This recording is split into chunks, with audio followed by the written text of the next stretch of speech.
Merci.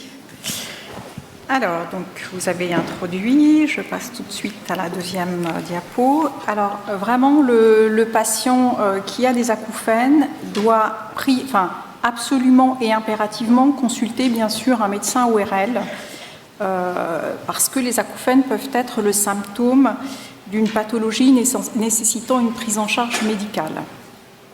Seulement après cette consultation, si cette pathologie a été exclue, enfin ou pas d'ailleurs finalement, le médecin peut orienter vers un accompagnement spécifique. Alors à Nancy, nous avons un certain nombre de professionnels qui ont souhaité adhérer à la FREPA. Ah, je descends un peu les micros. Très bien. Donc qui ont souhaité adhérer à la FREPA, en effet.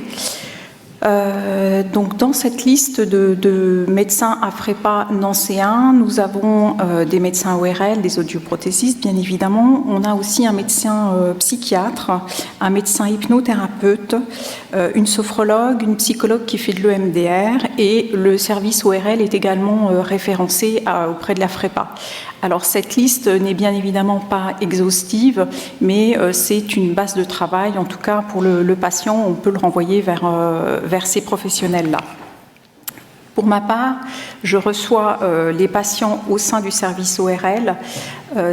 Si et seulement si ils ont été vus au sein du service, je ne les reçois pas sous forme libérale, donc il faut qu'il y ait eu une consultation au sein du service. Alors, de façon extrêmement schématique, je rencontre donc dans ma pratique clinique deux types de patients. Des patients qui ont des acouphènes et qui, par ailleurs, ne rencontrent pas de difficultés particulières dans leur vie, c'est-à-dire que finalement, ils estiment que leur situation est globalement, en dehors des acouphènes bien sûr, globalement satisfaisante. Ils évoluent dans un contexte personnel, familial, professionnel qui leur convient et donc à ce moment-là, la prise en charge est plutôt courte. Et puis, il y a les patients qui ont des acouphènes en plus d'autres problèmes, c'est-à-dire que les acouphènes s'inscrivent dans un contexte de souffrance plus globale, une souffrance qui peut être familiale, qui peut être professionnelle, médicale. Et ces patients-là ont besoin d'une prise en charge plus longue qui sera orientée vers leur souffrance et pas simplement sur leurs acouphènes.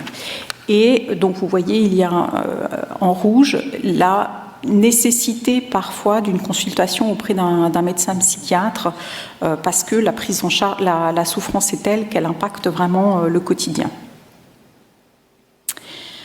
Alors, la prise en charge des patients acouphéniques sur le plan psychologique pour ce qui me concerne, elle s'inspire relativement librement d'une thérapie comportementale et cognitive, c'est-à-dire qu'il va y avoir un travail sur le comportement. La plupart du temps, c'est un travail sur les inquiétudes, sur l'anxiété, sur la détente, un travail sur les cognitions, c'est-à-dire toutes les pensées qui sont rattachées aux acouphènes. Et il va falloir également que le patient soit motivé et ce qui implique qu'il ait, entre guillemets, des devoirs à faire entre les séances. Nous allons commencer donc par les patients qui ont, entre guillemets, que des acouphènes et a priori la prise en charge dont la prise en charge est plutôt courte. Alors, le premier entretien d'une prise en charge de patients acouphéniques s'inscrit donc, ce premier entretien a plusieurs phases. La première phase est une phase d'analyse de la situation. Il est important dans ce premier temps que le patient raconte ses acouphènes, qu'il dise dans quel contexte ces acouphènes sont survenus, comment il les vit, qui raconte tout ce qu'il doit raconter par rapport à ces acouphènes. Ensuite, je questionne sur les incidences des acouphènes sur le sommeil, parce qu'un patient qui dort mal, c'est un patient qui va moins bien vivre ses journées, et s'il vit moins bien ses journées, il va dormir encore plus mal. Donc c'est important de savoir quelles sont les incidences des acouphènes sur le sommeil. Je questionne également sur les activités quotidiennes, surtout pour savoir si finalement il y a eu des renoncements. Donc, dans cette première phase d'analyse, je peux déjà avoir un historique du patient par rapport à ses acouphènes et surtout de sa dynamique.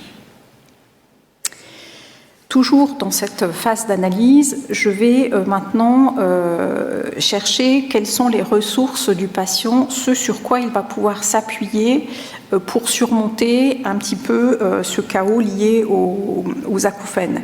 C'est-à-dire que je vais le questionner sur ce qui va bien dans sa vie, ce sur quoi il peut s'appuyer, sur ses ressources familiales, sur ses ressources professionnelles, sur ses investissements sociaux, en fait tout ce qui le nourrit. Et je vais également le questionner sur à savoir s'il fait l'expérience au quotidien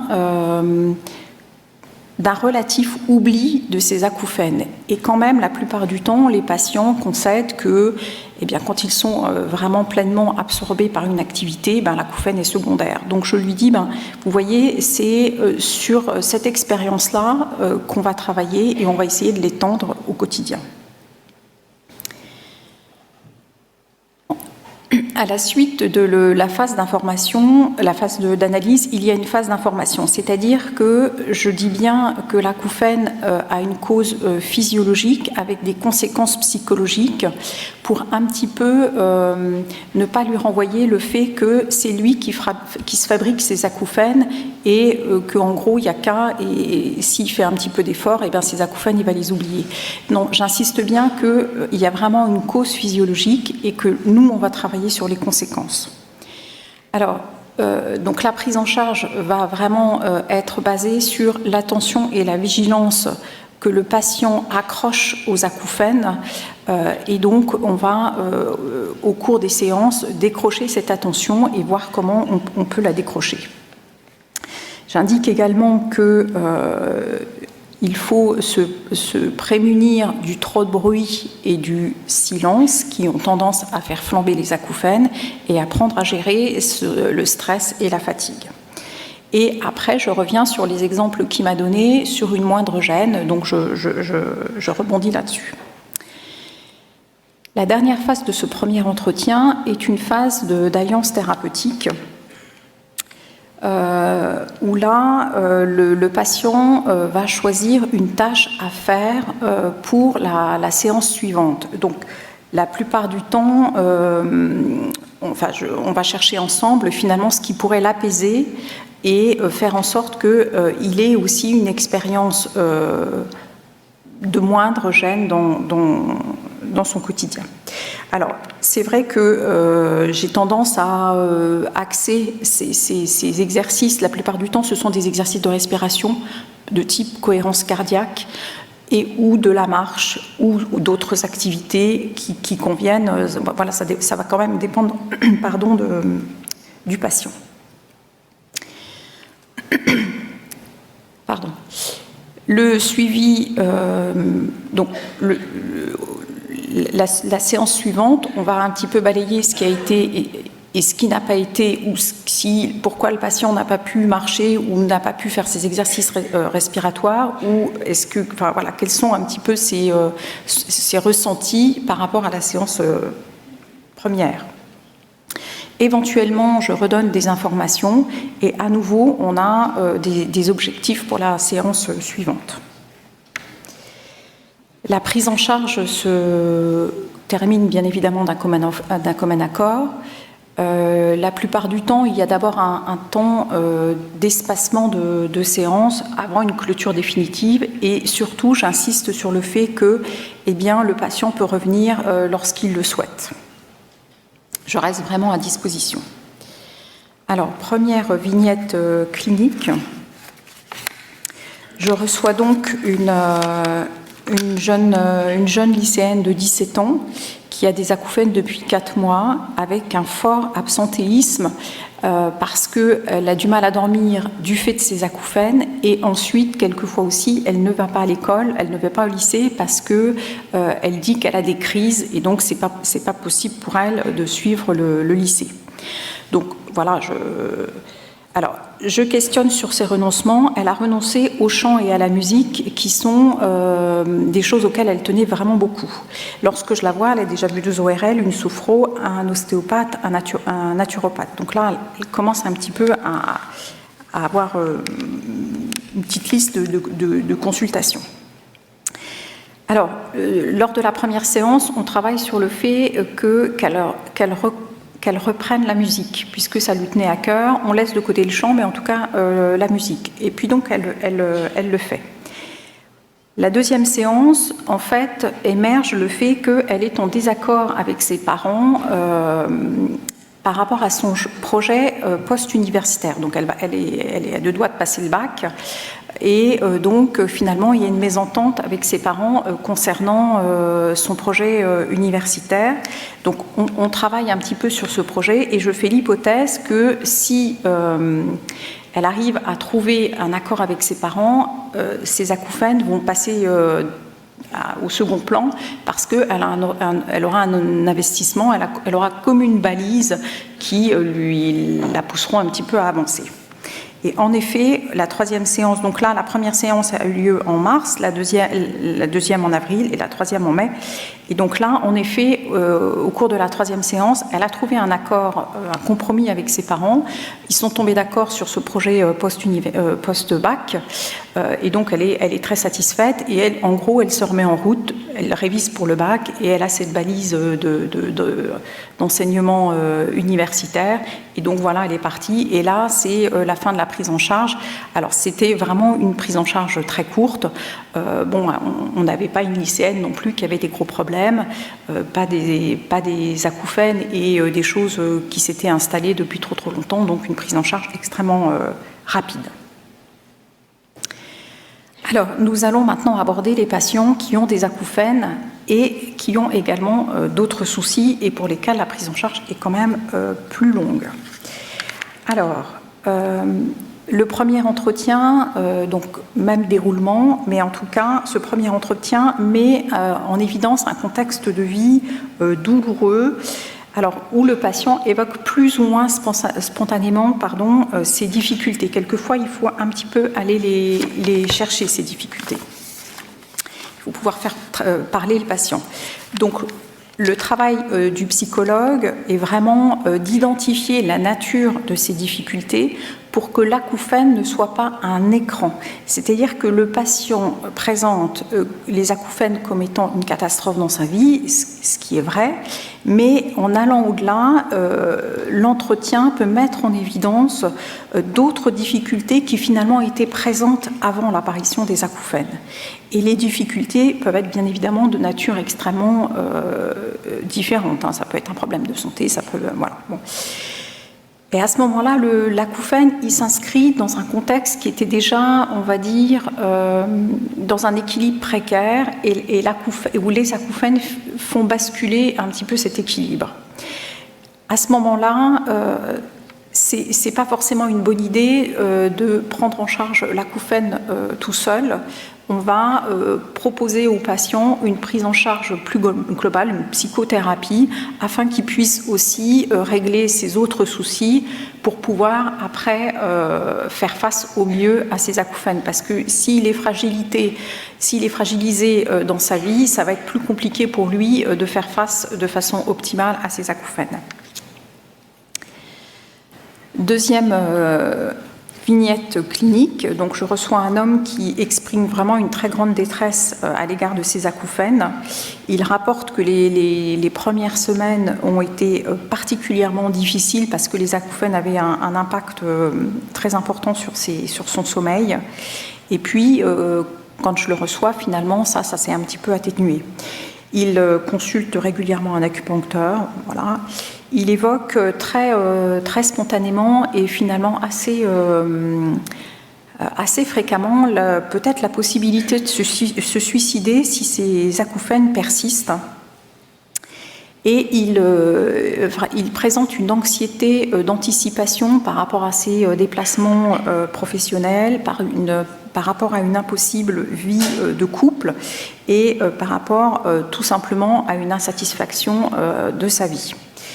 Et il a fallu vraiment plusieurs séances pour identifier sa non-satisfaction par rapport à sa vie, non-satisfaction qui était bien évidemment présente avant l'apparition des acouphènes sans que finalement il en ait vraiment conscience.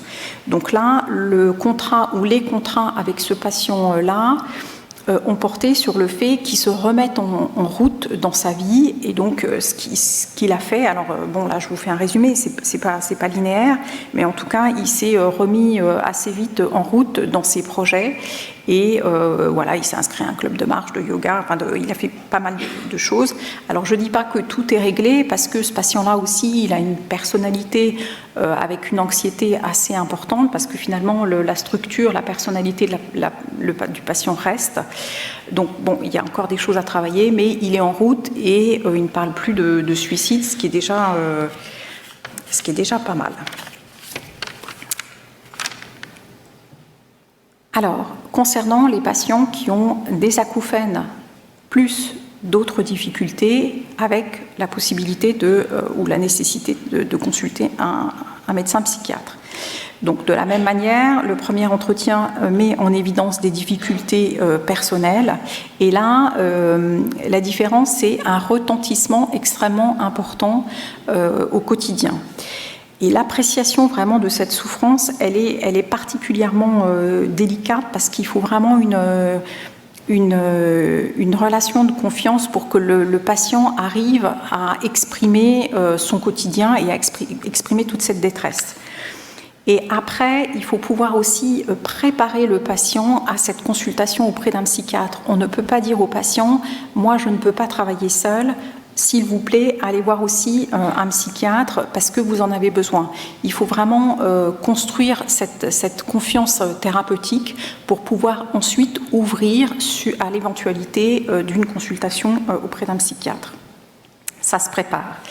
Et vraiment, si le patient refuse, il faut pouvoir maintenir le lien avec ce patient qui ne reste pas seul avec ses acouphènes, parce que si jamais là la relation thérapeutique était coupée, ce serait vraiment un échec parce qu'il partirait tout seul avec ses acouphènes. Troisième vignette clinique. Donc je reçois un jeune... donc là c'était l'analyse de la situation, donc c'est ce que je viens de dire. Donc troisième vignette clinique, donc un jeune qui a donc des acouphènes depuis 8 mois et qui évoque d'emblée dès la première séance le décès de sa mère, donc survenu 2 ans auparavant.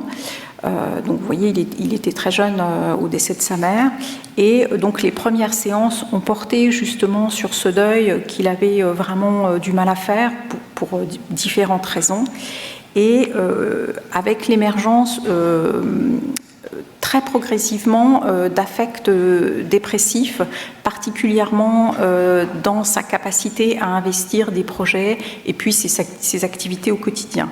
Donc là, c'est pareil, ça s'est préparé. Je lui ai proposé d'aller consulter un médecin psychiatre. Donc le médecin psychiatre qui fait partie de la FREPA avec qui je travaille habituellement, il aurait pu aller en consulter un autre.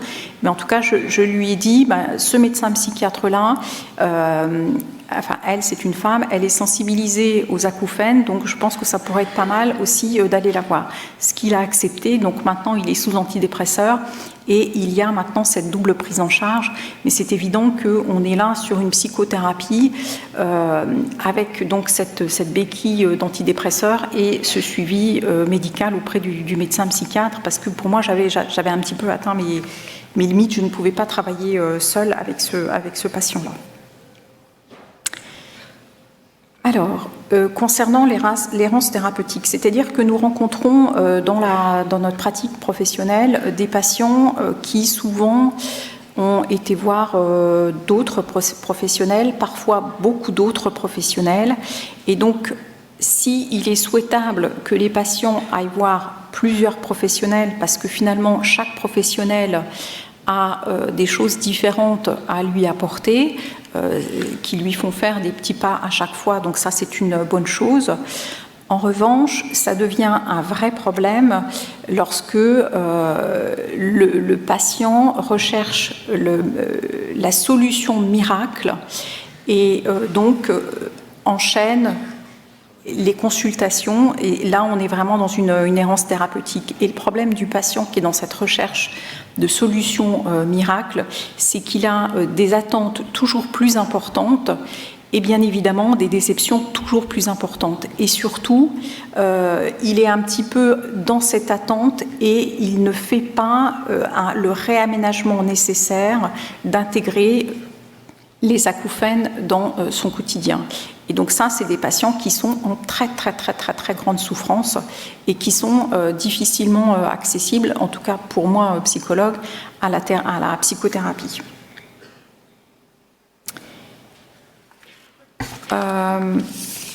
Quatrième vignette clinique qui là pour le coup c'est un peu un échec. C'est un patient qui était donc en errance thérapeutique, donc un homme de 60 ans qui est persuadé que son acouphène peut être réglé par un geste médical.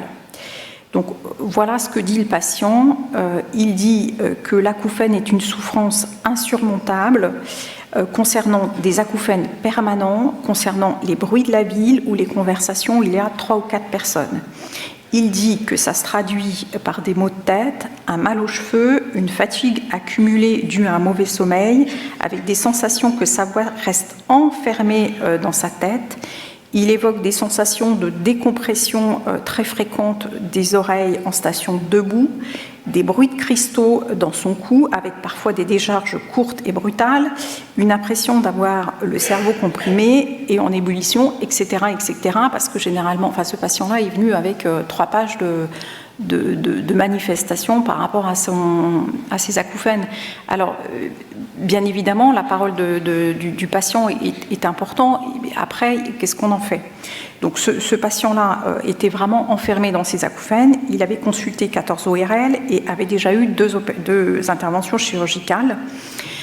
Il a été voir le médecin psychiatre qui, lui, a évoqué une anxiété anticipatoire avec fixation obsessionnelle, mais avec ce patient-là, on n'a pas pu travailler. C'est un patient qui reste en permanence insatisfait des explications que les différents professionnels lui donnent, et il répète qu'il a besoin de tout comprendre, voire de tout maîtriser. Il recherche donc une solution médicale qui apaise ses acouphènes, et ce patient est vraiment dans une errance et il est vraiment inaccessible et vraiment très malheureux. Donc là, c'était un échec. Alors, pour conclure,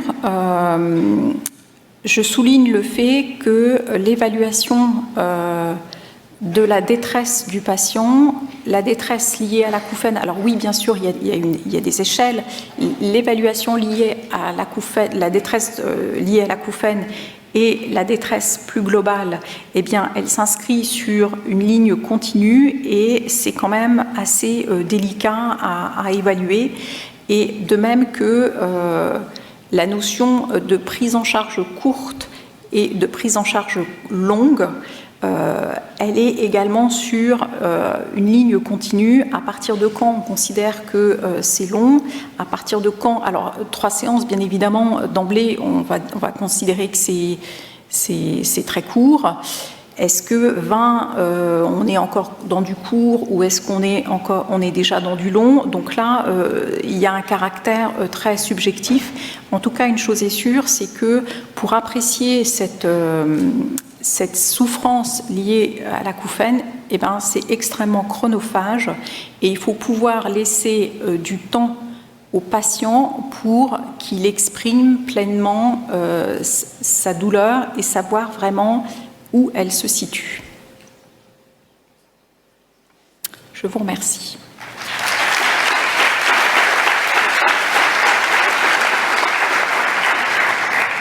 Merci Madame Ribert. Il y a un certain nombre de questions qui ont été posées. Alors, il y a notamment une question assez simple, hein, mais qui mérite d'être explicité. Et on est désolé pour la simplicité de la question, mais ça peut être nécessaire de bien faire la différence pour un audioprothésiste. La différence entre le psychologue et le psychiatre n'est pas une évidence. Oui. Pouvez-vous nous l'expliquer, s'il vous plaît, ou reformuler autrement? On pourrait dire quand est-ce qu'on passe du psychologue vers de la psychiatrie, Alors, ou à la frontière. Le psychiatre est un médecin, donc il a un cursus médical et c'est un prescripteur éventuellement de médicaments. Le psychologue a une formation de psychologie qui n'est absolument pas médicale et il ne peut en aucun cas être prescripteur de médicaments. Maintenant, la différence par rapport à la prise en charge ou la psychothérapie, elle est, on va dire, moins évidente parce que bien évidemment il y a des psychiatres qui font des psychothérapies et qui bien sûr le font très très bien. Donc là on est sur des champs qui peuvent se regrouper. Mais voilà, d'un côté on a un médecin, d'un côté on a un non-médecin, non médical non plus. Le psychologue n'est pas ni auxiliaire médical, ni médical, ni voilà. Et dans le même ordre d'esprit, il y a une demande sur est-ce qu'il y a un site qui donne une liste des psychologues ou des psychiatres qui seraient spécialisés sur les acouphènes et pour lesquels les audioprothésistes pourraient adresser leurs patients s'ils éprouvent une limite et qu'ils se retrouvent en difficulté. Alors il y a le réseau de la FREPA qui est un réseau national, c'est l'association française, j'ai oublié, enfin bref, tapez AFREPA sur internet et vous trouverez un certain nombre de professionnels référencés. Alors la liste n'est pas exhaustive, mais c'est vrai qu'après ça fonctionne aussi quand même pas mal par bouche à oreille, c'est-à-dire que par exemple moi je sais que j'ai une collègue en libéral, une psychologue à Metz, je ne sais pas si elle est référencée à FREPA, donc après il y a aussi, c'est vrai, le bouche à oreille concernant les professionnels. À Nancy, on a une liste, et puis quand le patient vient consulter au sein du service, on peut lui donner cette liste en précisant bien qu'elle est vraiment pas exhaustive. Très bien, merci Madame Ribert. Donc